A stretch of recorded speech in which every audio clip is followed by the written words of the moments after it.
Eu sei que você deve estar olhando, puxa vida, o Salmo tem 50 versículos. Hoje, antes da meia-noite, a gente não sai daqui. Não, a gente vai sair, pode ficar tranquilo. Até mesmo porque nós não vamos meditar no Salmo todo hoje. Nós dividiremos ele em 3 sermões. Os próximos 3 domingos, contando hoje, nós meditaremos no Salmo 18. Então, abra sua Bíblia no Salmo 18 e vamos orar ao Senhor mais uma vez. Deus bendito, há pouco nós ouvimos nesse momento de intercessão pelos missionários e pelos campos missionários, que existem tantos povos, aqui mesmo no Brasil, os indígenas, que ainda não têm a palavra de Deus em suas mãos. E nós temos esse bendito privilégio de ter esse livro santo, que nós podemos abrir, ler, meditar sobre ele e nele, e sermos transformados pelas benditas palavras desse livro. Ó Deus, não só agora nos dê toda a atenção voltada para a Tua palavra, mas dê ao nosso coração, durante a semana, o desejo de estar sempre retirado aos pés da palavra do Senhor e ler e meditar neste livro santo. Molda o nosso coração enquanto ouvimos a Tua palavra. Transforma-nos. É a nossa oração em nome de Jesus. Amém, Senhor. Este salmo não é a primeira vez que ele aparece na Bíblia. Aliás, essa é a segunda vez. A primeira vez que ele aparece, ele está registrado lá em 2 Samuel, capítulo 22, do versículo 1 ao 51. Praticamente todo esse salmo está ali, nesse texto de 2 Samuel, com algumas ligeiras diferenças, com algumas coisas um pouquinho diferentes, mas o conteúdo é exatamente o mesmo, né? Até mesmo porque foi Davi quem escreveu este salmo.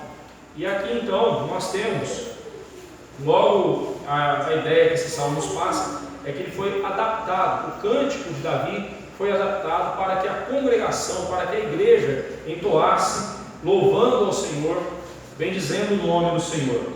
Logo no título deste salmo, você tem aí as palavras em itálico. Este é o título do salmo, lá no texto hebraico. Está dizendo assim, ao mestre de canto. Então Davi adaptou esse salmo para que o mestre de canto, o regente do coral deles lá, entoasse com a igreja, conduzisse a congregação no louvor. Mas ele diz também algumas informações importantes sobre este salmo. Diz que ele é salmo de Davi, então nós temos o autor do salmo, servo de Deus, o qual dirigiu ao Senhor as palavras deste cântico no dia em que o Senhor o livrou de todos os seus inimigos e das mãos de Saul. Ele disse, Davi disse, e aí começa o salmo. Neste título, nós temos aqui algumas informações importantes. Primeiro, ele nos informa a ocasião em que este salmo foi escrito. Foi escrito quando Davi assentou-se no trono de Jerusalém, no trono de Israel, quando ele tornou-se, de fato, o rei de Israel.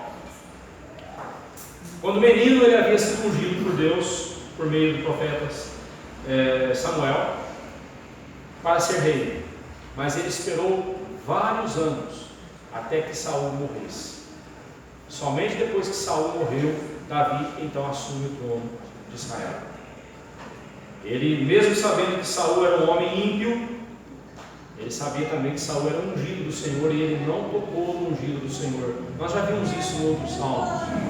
Mas nós temos aqui a ocasião, foi quando Deus fez Davi assentar-se definitivamente no trono de Israel, lhe dando toda a tranquilidade e o livramento com relação aos seus inimigos. Outra verdade que esse salmo nos mostra é o profundo relacionamento de Davi com Deus. E nós vamos voltar nesse ponto, porque esse é o assunto que eu quero trabalhar com você hoje. Mas nesse título nós já vemos o relacionamento de Davi com Deus. Por 3 vezes ele cita o nome pactual de Deus, o nome Senhor, com todas as letras maiúsculas. Era o nome que Deus usou para se revelar ao seu povo e com o qual ele se revelou e fez um pacto com o seu povo. Por isso nós chamamos de o nome pactual de Deus, né? Yahvé, Senhor, aquele que existe eternamente, o eterno. E por 3 vezes, só nesse título, ele cita o nome de Deus. Mas outra coisa que é importante, outra verdade que é importante só nesse título, é também que o título mais importante que Davi trazia consigo não era o título de rei de Israel, mas sim servo do Senhor. Davi olha para Deus e ao cantar esse louvor, ao entoar esse louvor a Deus, Davi não se vangloria ou não diz: aqui quem está falando é o rei de Israel. Pelo contrário, aqui quem está falando é o servo do Senhor. Somente corações convertidos agem dessa forma. Corações soberbos, corações arrogantes, eles não veem dessa forma, eles não olham para Deus dessa forma. Só nesse título nós já temos uma mensagem, nos mostrando que Deus é quem livra o seu servo dos seus inimigos. Deus tem um relacionamento profundo com os seus servos por meio de um pacto, e os servos de Deus respondem a Ele com humildade, sendo servos. O título mais importante que nós podemos ter nessa vida, o título de servos de Deus. Que privilégio, que honra. Mas vamos para o Salmo. William MacDonald e João Calvino, eles veem nas palavras desse Salmo uma referência, uma profecia a respeito de Jesus Cristo. E este Salmo, portanto, é um Salmo messiânico. Nós veremos isso hoje. Esse Salmo aponta para a pessoa de Jesus. E é muito importante nós, quando lermos o Antigo Testamento, procurarmos pela pessoa de Jesus no Antigo Testamento. Porque Jesus Cristo é quem nos dá o entendimento, a compreensão da passagem bíblica. Porque tudo aponta para o Senhor Jesus. Este Salmo é um exemplo disso. Nós veremos isso. Este Salmo nos fala sobre o Deus da nossa salvação. Esses 3 domingos que eu abordarei esse assunto com você. O Deus da nossa salvação. Nós conheceremos mais a fundo a revelação de Deus por meio da sua palavra. E como esse Deus nos salvou. Quem é esse Deus? O Deus da nossa salvação. E nós precisamos falar mais sobre isso. As pessoas precisam conhecer a Deus como o Salvador e como o seu Senhor. Fala-se muito de Deus hoje como bênção, como aquele que nos abençoa, aquele que está querendo abençoar você, mas pouco se fala que a maior bênção é a salvação. Ainda hoje, quando eu fiz uma chamada lá no Facebook, convidando as pessoas para estarem conosco hoje à noite, meditando no Salmo 18, falei sobre o título. Uma amiga, não é membro da nossa igreja, uma amiga, uma irmã em Cristo, ela fez esse comentário e me chamou a atenção. É Deus quem me faz prosperar, é Deus quem me abençoa materialmente, é Deus quem me abençoa em todos os sentidos, mas a maior de todas as bênçãos é a bênção da salvação, e a gente não pode esquecer disso. E que me chamou a atenção, essa fala dessa irmã me chamou a atenção, porque é verdade, irmãos. Muitas vezes nós nos esquecemos que a maior bênção que nós temos é a bênção de sermos salvos em Cristo Jesus. E nos esquecemos disso. Vamos em frente. Então hoje nós vamos ficar com os 19 primeiros versículos. Eu vou com você até o versículo 19 hoje. E nesse trecho, nesses 19 primeiros versículos, nós veremos o poder do Deus da nossa salvação. Eu quero chamar a sua atenção para que você veja o poder de Deus. O poder de Deus, desse Deus que nos salvou. Em primeiro lugar, o poder desse Deus que nos salvou, o Deus da nossa salvação, ele se revela, em primeiro lugar, na sua aliança com o seu servo. Na sua aliança com o seu servo. Veja o que diz os versos 1 a 3. Eu te amo, ó Senhor, força minha. O Senhor é a minha rocha e a minha cidadela, o meu libertador, o meu Deus, o meu rochedo, em quem me refugio, e o meu escudo, a força da minha salvação, o meu baluarte. Invoco o Senhor, digno de ser louvado, e serei salvo dos meus inimigos. Somente nesses 3 versos, Davi usa o pronome possessivo, meu, minha, 9 vezes, referindo-se a Deus, mostrando aqui o profundo relacionamento que ele tinha com Deus.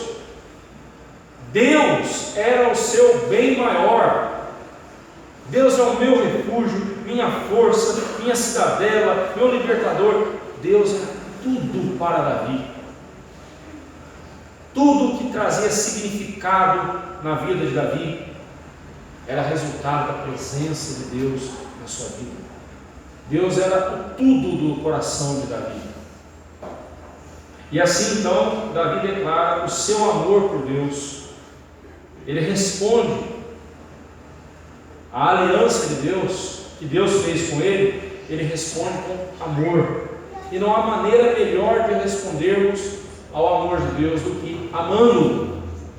Lá em João, 1 João capítulo 4, o apóstolo João vai dizer que nós amamos porque Ele nos amou primeiro. Eu só posso amar a Deus porque Deus primeiramente me amou. Ele veio ao meu encontro, Ele me amou. Então a resposta que eu devo dar a esse Deus maravilhoso é de amor, um amor sincero e também de louvor. O louvor sincero acontece quando o coração ama verdadeiramente a Deus. Louvor sincero não é aquele que você fala o que está no seu coração, porque o que está no seu coração pode muitas vezes ser algo pecaminoso. E ser sincero com o pecado, ser sincero falando coisas pecaminosas, não há vantagem alguma. O louvor sincero que Deus quer de nós é esse louvor que mostra realmente o amor que dizemos ter. Trazemos em nosso coração o amor por Deus, amor esse que dizemos ter e vivemos. Esse é o amor sincero, é o louvor sincero que Deus quer de nós. Deus quer sinceridade sim no nosso coração, mas a sinceridade é acompanhada de um amor verdadeiro. E nós só podemos amar a Deus porque Ele nos amou primeiro.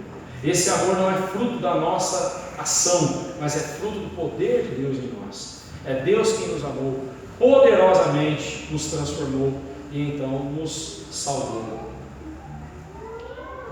Matthew Henry ele diz o seguinte: quanto mais sérios nós temos sido com Deus por libertação, e quanto mais diretas são as respostas às nossas orações, mais nós somos obrigados a ser agradecidos.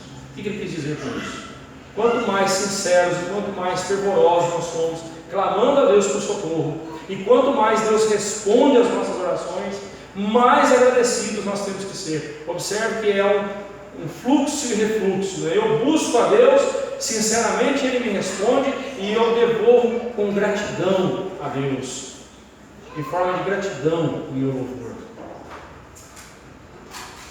Davi descreve a Deus como minha força, minha rocha, minha cidadela. A cidadela é fortaleza, né? Uma cidade fortificada. Meu libertador, meu Deus, meu rochedo, meu escudo, a força da minha salvação, meu baluarte. Baluarte é fortaleza, né? Ou castelo forte, né? Em todas essas descrições que ele faz de Deus, Deus é visto como atuante e presente na vida dele, na vida do seu servo.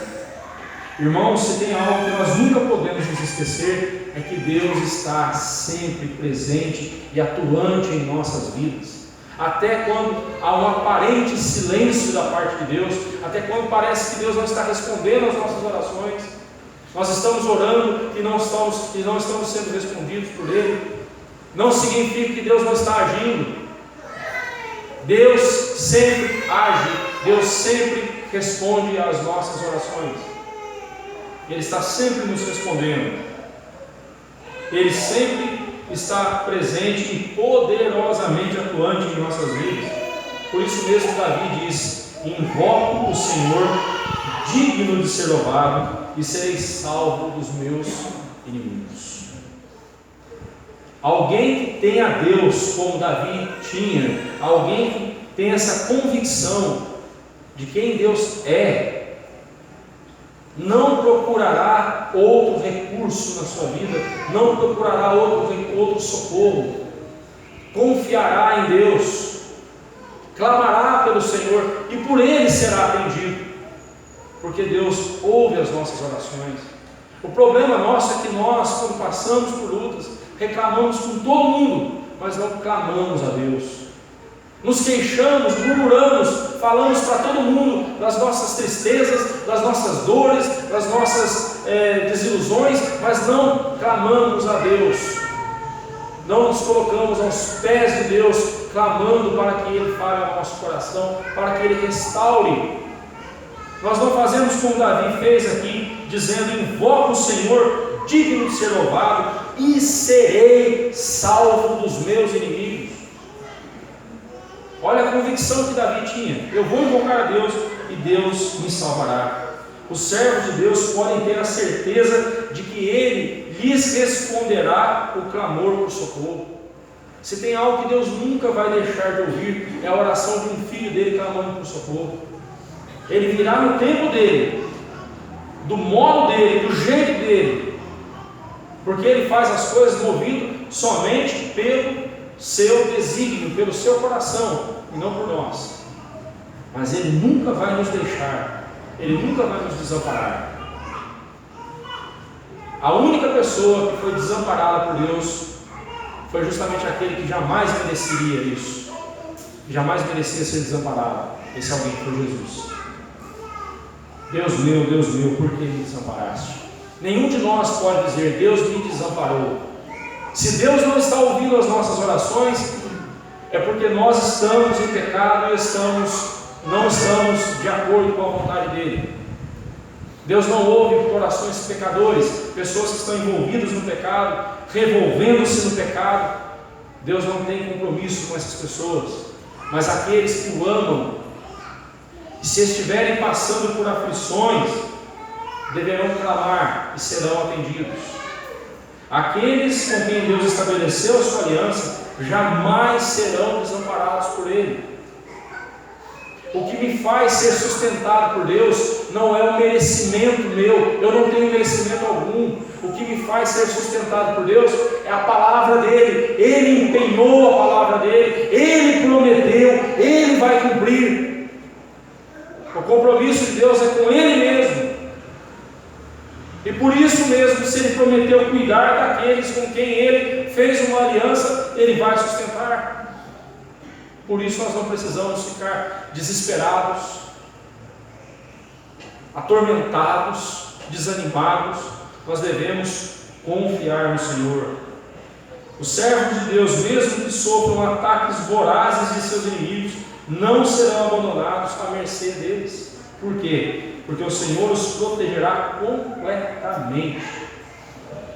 Sermos atacados por inimigos não quer dizer que Deus não está cumprindo a sua promessa de proteger-nos, mas sim que Ele está proporcionando a nós uma ocasião para clamarmos por Ele e presenciarmos o seu poder, preservando sua aliança conosco. Se você estiver passando por alguma luta em sua vida, não é porque Deus te desamparou, pelo contrário, Deus está permitindo nessa luta, dando a você a oportunidade de dobrar os joelhos diante dele e clamar por ele e provar da fidelidade de Deus. Ele fez uma aliança com você, Ele não quebra essa aliança. Nós infelizmente quebramos, Ele não. Ele é fiel, Ele permanece fiel. Clame ao Senhor, busque o Senhor. Seja qual for a luta que você estiver passando, dobre os seus joelhos na presença do Senhor. Ele é o único que pode livrar você, porque a aliança que Ele estabeleceu com você, ninguém pode quebrar. Ninguém pode tirar você das mãos de Deus. Nem mesmo o seu pecado, nem mesmo se você pecar contra Deus, arrependido, pedir o perdão, você não será apartado da presença de Deus. Clame pelo perdão do Senhor. Se você tem cometido algum pecado que tenha afastado você de Deus, que quebrado a sua comunhão com Deus, clame pelo perdão. Busque o Senhor. Em segundo lugar, o poder de Deus da nossa salvação se revela nas aflições do seu servo. Versos 4 a 6 diz assim: laços de morte me cercaram, torrentes de impiedade me impuseram terror, cadeias infernais me cingiram, e tramas de morte me surpreenderam. Na minha angústia, invoquei o Senhor, gritei por socorro ao meu Deus, e Ele do seu templo ouviu a minha voz, e o meu clamor lhe penetrou os ouvidos. A vida com Deus é uma vida de dores. Se você traz com você o nome de cristão, lembre-se, o nosso Cristo é homem de dores e que sabe o que é padecer. Isaías 53, 3. Jesus é homem de dores e sabe o que é padecer. Identificar-se com Cristo significa também estar pronto para sofrer nesse mundo o mesmo ódio que esse mundo teve por Jesus. Lá em João 15, 18, Jesus disse isso. Não esperem ser amados pelo mundo, não esperem ser amados pelo mundo. Se me odiaram a mim, também odiarão a vocês. Também odiarão a vocês. Nós não devemos nos enamorar do mundo, nós não devemos ficar encantados com esse mundo. Esse mundo odeia os filhos de Deus. E nós somos chamados a viver nesse mundo que nos odeia, pregando o amor de Cristo, pregando a justiça de Deus. Esse é o nosso desafio. Davi experimentara terríveis tormentos, e ele descreve da seguinte forma: ele descreve como laços de morte, ou seja, tristezas causadas pelo luto ou pela ameaça da morte. Davi experimentou ambas em várias situações. Em vários momentos Davi se viu em perigo, cercado pela morte, ou conviveu com a morte de perto mesmo ali, entes queridos morrendo. Ele sabia muito bem o que era ser ameaçado de morte. Torrentes de impiedade me impuseram terror. Literalmente, torrentes de impiedade aqui significam correntezas de Belial. Belial era sinônimo de perdição, de depravação, de impiedade, de algo que Deus desprezava. Filhos de Belial eram pessoas corruptas, pessoas maldosas, pessoas desprezíveis aos olhos de Deus. E Davi se viu cercado por esse tipo de gente, como se fossem correntezas de um rio que o cercavam. Essas pessoas cercavam Davi e tentavam matar Davi. Também ele descreve como cadeias infernais, ou seja, cordas do inferno me apertam. A palavra que aqui foi traduzida por inferno, ou cordas infernais, no hebraico é Sheol, que significa sepultura, morte. De onde vem a nossa palavra inferno mesmo? É um conceito de inferno, né? Lugar de sofrimento. Davi se via cercado por tudo isso. As palavras desses versículos nos lembram os tormentos que Cristo passou nas mãos dos seus algozes, depois lá na sepultura, onde ele morreu, onde ele foi sepultado, onde a morte tentou segurá-lo, mas Pai, pelo seu divino poder, o trouxe dos mortos. Você pode conferir isso lá em Colossenses 2:12, 1 Pedro 1:21, 1 Tessalonicenses 1:10. Deus ressuscitou Jesus dentre os mortos. Ele arrancou o seu filho das trevas da morte e o trouxe à vida, e o trouxe vitorioso. E na vitória de Cristo sobre a morte, nós temos a nossa vitória também. Nós temos a garantia de que a morte não será o último destino nosso.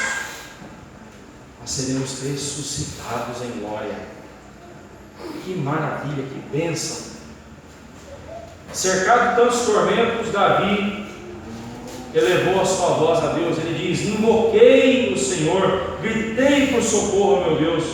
E ele diz que a sua voz, o seu clamor penetrou os ouvidos do Senhor. Essa expressão ela é maravilhosa. Esse versículo é maravilhoso porque ele nos mostra que Deus está atento às nossas orações. E aqui muito mais do que nos dizer que nós devemos gritar, não é isso que o texto está dizendo.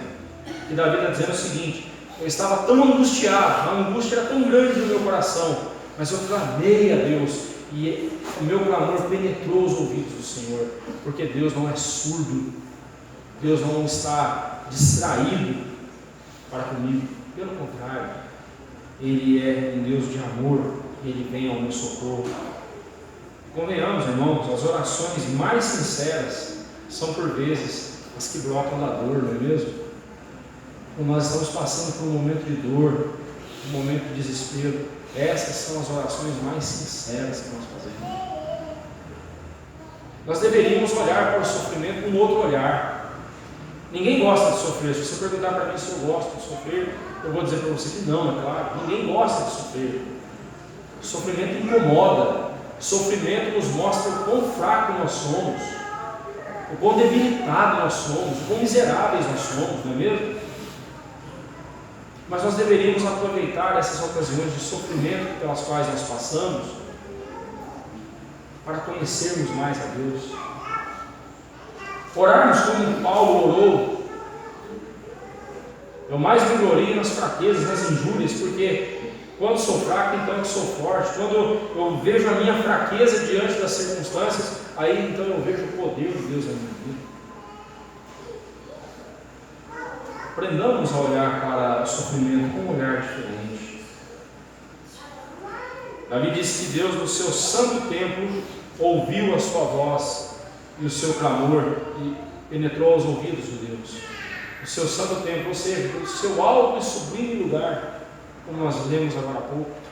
Deus, aquele que é o alto e sublime, que habita o céu de glória e a eternidade, que tem o nome de santo, mas Ele também habita com contrito e abatido de espírito, para vivificar o coração dos abatidos e vivificar o espírito dos abatidos.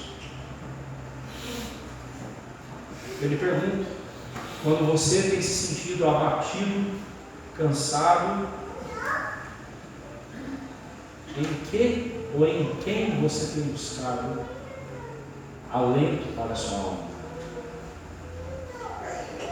Em quem você tem buscado alento para o seu coração? Você tem buscado alento para o seu coração em amizades? Elas podem até ajudar, mas são limitadas.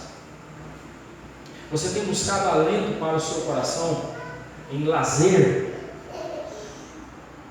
O prazer do lazer dura enquanto dura o lazer. Você tem buscado alento para o seu coração em filosofias, em ideias humanas? Ou você tem buscado o seu prazer em Deus, buscado alento para o seu coração em Deus? Quanto tempo você tem passado lendo e meditando nas Escrituras? Quanto tempo você tem passado de joelhos, orando? Quando eu falo de joelhos, não literalmente. Se você quiser ajoelhar, pode ajoelhar. Se você quiser orar em pé, ore em pé. Não é santo quem ora de joelho e fariseu quem ora em pé. Por favor, não pense nisso não. Tem gente que pensa assim, né? Porque os fariseus gostam de orar em pé nas praças. O que Jesus está falando é de pessoas que gostam de se aparecer, gostam de mostrar, de se mostrar. Mas quanto tempo você tem passado ali em oração diante de Deus? Quanto tempo você tem passado em leitura, em estudo da palavra? Essa semana eu estava conversando com a minha esposa, meditando ali no texto que conta a história de Asa, rei de Judá. Me chamou muita atenção. Asa, ele fez muitas coisas. Josias. Nem Josias, foi Josafá. Meu Deus, eu estou ruim. Foi Josafá, que foi genro de Acabe. Josafá foi um grande homem de Deus. Impressionante. Impressionante. Mas Josafá termina a história dele dizendo o seguinte, a Bíblia termina a história de Josafá dizendo o seguinte: ele, no final de sua vida, sofreu uma grave enfermidade, uma grave doença nos pés. Uma grave enfermidade nos pés. E por causa dessa enfermidade, ele então confiou nos médicos e não no Senhor. E morreu. Veja bem, a Bíblia não é contra a medicina. Os médicos são bênção de Deus para a nossa vida. A medicina é uma bênção de Deus. Aliás, eu só estou enxergando você porque alguém inventou o óculos. Senão, eu estaria vendo vultos aqui na minha frente. A medicina é uma benção. Mas se você confia na medicina em vez de confiar em Deus, se você confia nos seus recursos em vez de confiar em Deus, por mais lícitos que sejam esses recursos, você vai se decepcionar. A nossa confiança tem que estar em Deus. Faça uso desses recursos, mas confiando no Senhor.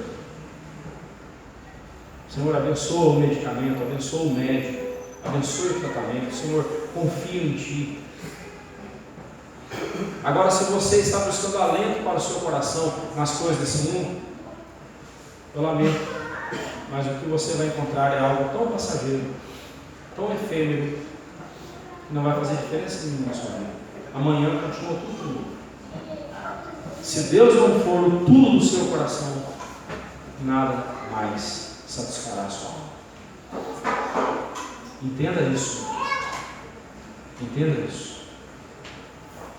Por fim, o Deus da nossa salvação, o poder do Deus da nossa salvação se revela nas forças da criação.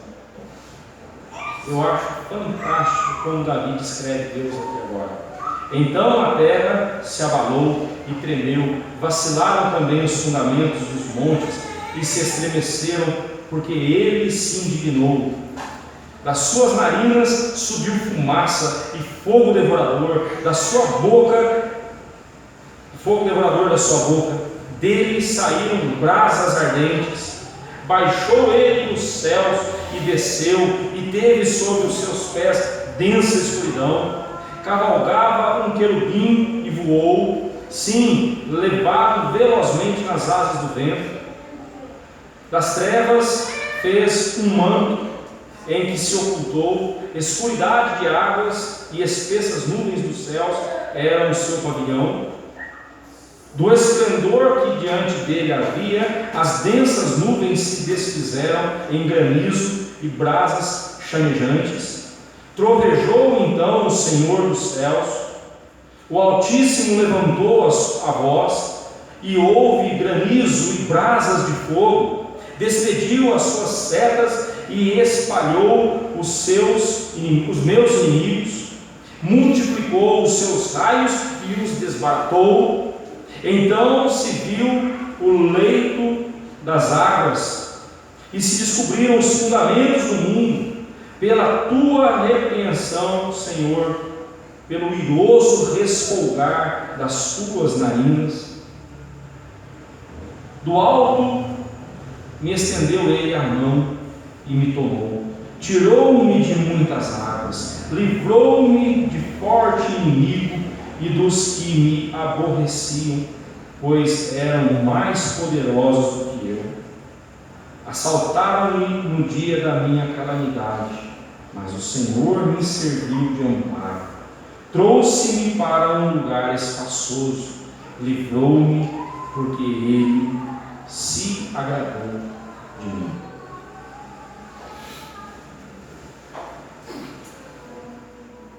Meyer diz o seguinte: a voz é fraca e solitária, mas a resposta faz a criação tremer. Davi era um fraco e solitário, clamando a Deus, mas o Deus que lhe respondeu fez a criação tremer, fez o universo tremer. O servo de Deus arranca aqui então seu último suspiro de força e clama a Deus, e ele portentosamente vem ao seu encontro e o salva. Agora eu quero chamar a sua atenção para esses versículos finais aqui, o versículo 7 ao versículo 19, e vê-los olhando para Jesus, e entender esse texto olhando para Jesus, especialmente para o momento do sacrifício de Cristo na cruz do Calvário.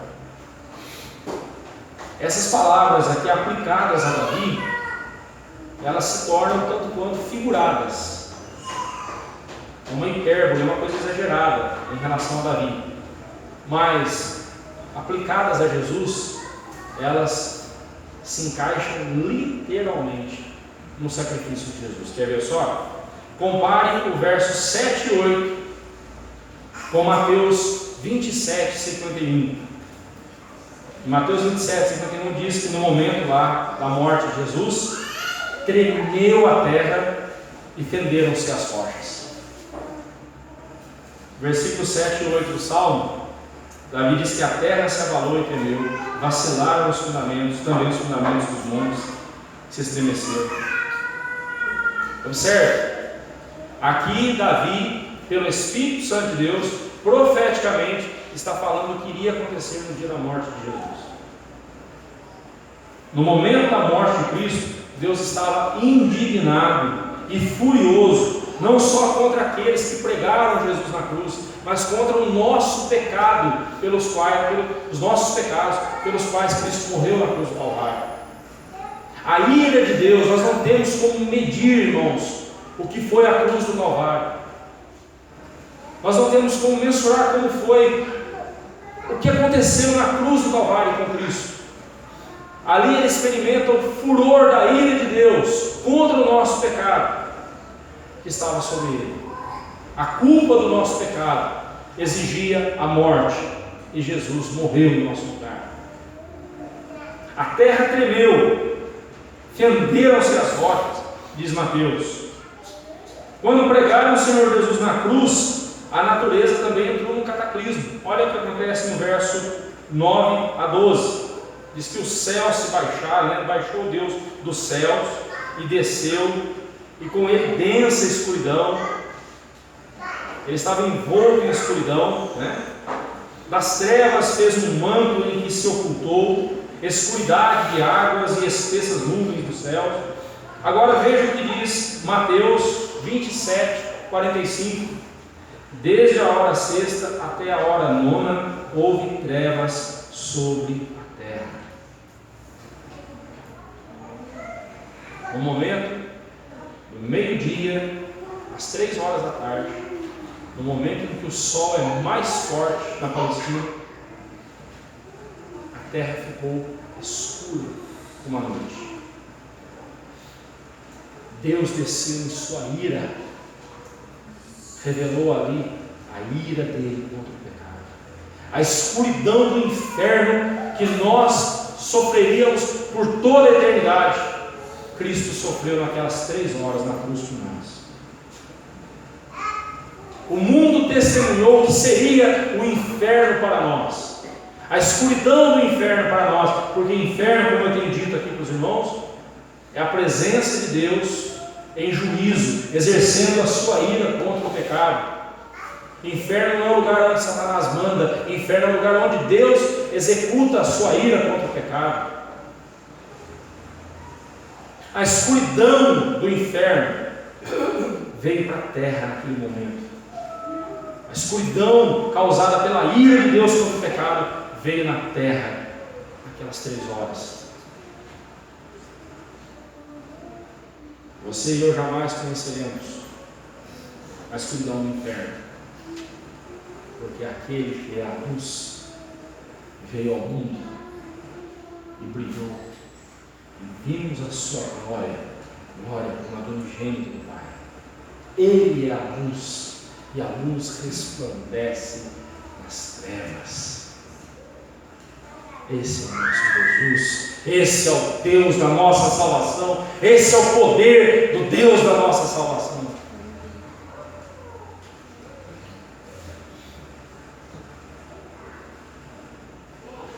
Mas não parou aí. Coisas maravilhosas ainda estavam por acontecer. Nós não temos como imaginar o que aconteceu no plano espiritual. Quando nós tentamos descrever o sofrimento de Cristo na cruz, nós arranhamos a realidade, nós mal aproximamos da realidade, porque o que aconteceu no plano espiritual, meus irmãos, é algo que foge à nossa compreensão. O que aconteceu ali no plano espiritual? Os cataclismos vistos na ordem natural das coisas, visíveis, indicam o que acontecera no mundo invisível e espiritual, e foi muito, incomparavelmente pior. Na linguagem do apóstolo Paulo, lá em Colossenses 2,15, ele diz que Cristo, despojando os principados e potestades, publicamente os expôs ao desprezo, triunfando deles na cruz. O que Paulo está dizendo aqui? No momento da morte de Cristo na cruz do Calvário, o que parecia ser a vitória de Satanás nada mais era do que a pior derrota, a grande derrota que Deus preanunciou lá em Gênesis 3,15, quando falou à serpente: você lhe ferirá o calcanhar e ele esmagará a sua cabeça. Ali na cruz do Calvário, o que parecia ser a derrota de Jesus era a vitória de Jesus sobre Satanás, sobre as hostes infernais, sobre os principados e potestades. Cristo revirou o inferno. Cristo fez um rebuliço, vamos dizer assim, no mundo espiritual. Satanás se viu destronado, Satanás se viu derrotado, Satanás se viu totalmente humilhado. Ele foi despojado publicamente. Cristo triunfou sobre ele na cruz do Calvário. A cruz que parecia ser o fim de Cristo era o fim de Satanás. E ali ele derrota Satanás, derrota o pecado. Embora muitos sinais aqui que Davi descreve nesses versos não aconteceram na ocasião da ressurreição de Cristo, com certeza o inferno se abalou e sofreu horrores muito piores do que os descritos aqui. O reino das trevas foi humilhado, foi devastado pela cruz. Quando Cristo diz: está consumado, essas palavras ecoaram no mundo espiritual com um poder tão extraordinário, que o reino das trevas se abalou, foi totalmente devastado por Jesus. Este é o poder de Deus que nós servimos, este é o poder do nosso Salvador. Mas o versículo 14, ou melhor, o versículo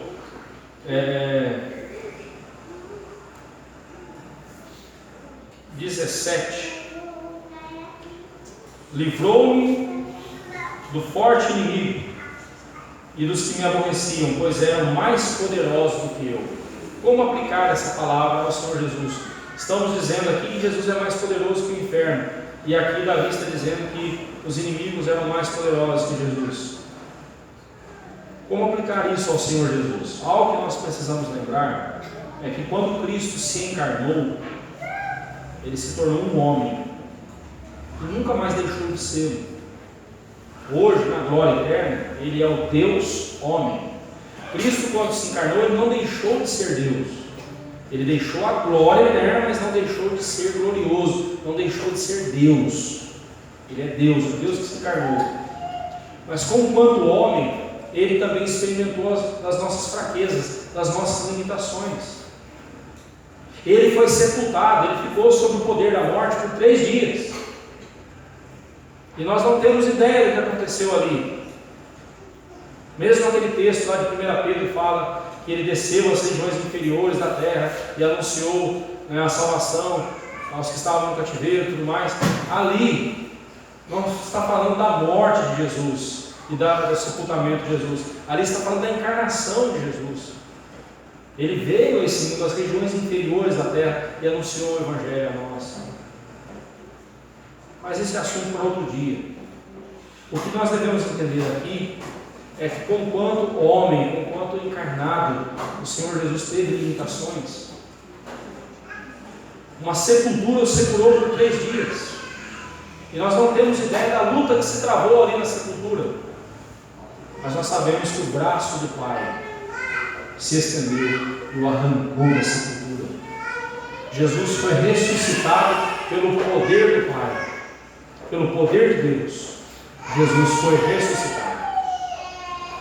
E todas as vezes que se fala da ressurreição de Jesus na Bíblia, todas as vezes a Bíblia deixa bem claro que foi Deus quem ressuscitou Jesus, o tirou da morte.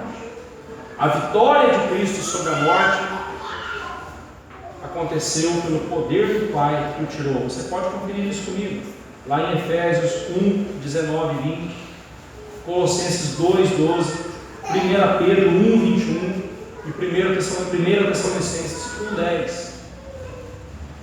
Você pode conferir, depois se quiser pegue comigo essas referências e eu lhe passo. Você vai ver que em todos esses casos foi o poder de Deus que ressuscitou Jesus. O que nos mostra que a nossa salvação é obra da Trindade Santa. Em momento algum nós podemos separar a Trindade. O tempo todo a Trindade está agindo na criação, está agindo na aliança, está agindo na salvação, está agindo na consumação. O tempo todo a Trindade Santa está agindo. O Deus triuno sempre agiu o tempo todo na história. E Deus ressuscitou Jesus pelo seu poder. E os versos 18 e 19 descrevem as tentativas frustradas dos inimigos em tentar destruir o servo do Senhor. E o fracasso deles também. Eles fracassaram quando foram confrontados e derrotados pelo Senhor que veio em socorro do seu ungido. E aqui eu tenho um consolo maravilhoso para o meu coração. E eu quero deixar com você esse consolo também. Nosso Deus poderoso, poderoso Salvador, o poderoso Senhor, Ele sempre virá em nosso socorro. Ele sempre nos socorrerá. Ele sempre nos socorrerá. Porque Ele tem uma aliança conosco. E nessa aliança, Ele não brinca de ser Deus. Ele não brinca de ser nosso Pai. Ele está sempre presente, agindo.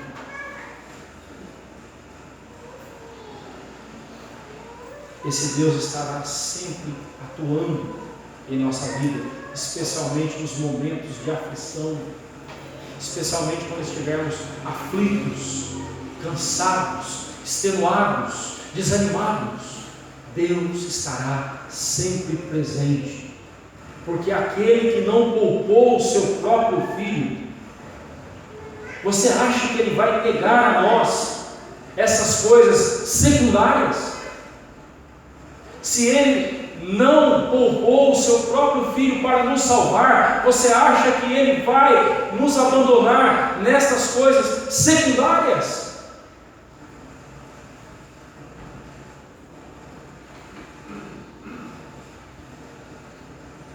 Deus controla a criação.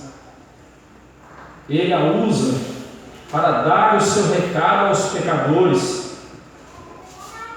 E ela, a criação, é suficiente para atestar a culpa dos pecadores em não buscarem a Deus.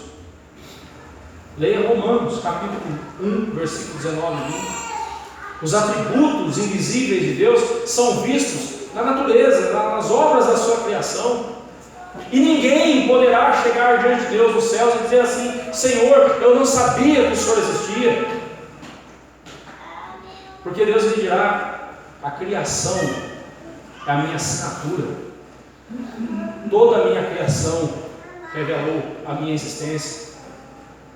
Daqui 4 domingos nós veremos o Salmo 19 que fala sobre isso. A criação revela a glória de Deus. Ninguém poderá negar a existência de Deus. E quando Deus usa a natureza para chamar a atenção dos pecadores, há os que se arrependem, há os que se voltam para Deus, mas há os arrogantes que ainda se voltam contra Deus. Hoje, qualquer catástrofe natural, há uma tentativa de explicação por meios naturais. Aconteceu um tsunami. Alguém chegou ao absurdo de dizer porque foram testes nucleares feitos no oceano que causou as tsunamis. Quanta abobrinha, né? É impressionante quanto o ser humano, ele não quer dar glória a Deus, ele inventa cada absurdo, cada resposta absurda. Pastor, mas então você está dizendo que aquele tsunami que varreu no litoral, no Japão, na Indonésia, é o castigo de Deus? Sim. Sempre foi. Sempre foi. Esse mundo é de Deus. Salmo 24 vai dizer isso. Tudo que existe nesse mundo é de Deus. E Ele usa essas coisas, Ele usa um desastre da natureza, Ele usa uma aflição em nosso coração, Ele usa um inimigo que nos perturba, ou uma enfermidade que nos derruba. Ele usa essas coisas para mostrar para nós: ou nos voltamos para Ele, ou sofreremos amargamente dores ainda piores. Eu sei que muita gente, ao ouvir isso que eu estou dizendo, vai dizer assim: que mente mais retrógrada, né? Que coisa mais medieval de se dizer. Mas nós precisamos entender, meus irmãos, que Deus usa os meios que Ele quiser para chamar a nossa atenção. Mas felizes são aqueles que são chamados pela cruz. Felizes são aqueles que se voltam para Deus ao olharem a cruz de Cristo, que quedam-se aos pés de Cristo, clamando o seu perdão, clamando a salvação. Este é o Deus da nossa salvação, e este é o poder de Deus da nossa salvação. Que Deus assim nos abençoe, que Deus assim nos conduza para a glória dele, e que vejamos em cada momento da nossa vida a ação de Deus, o poder de Deus, para a glória do Senhor. Amém.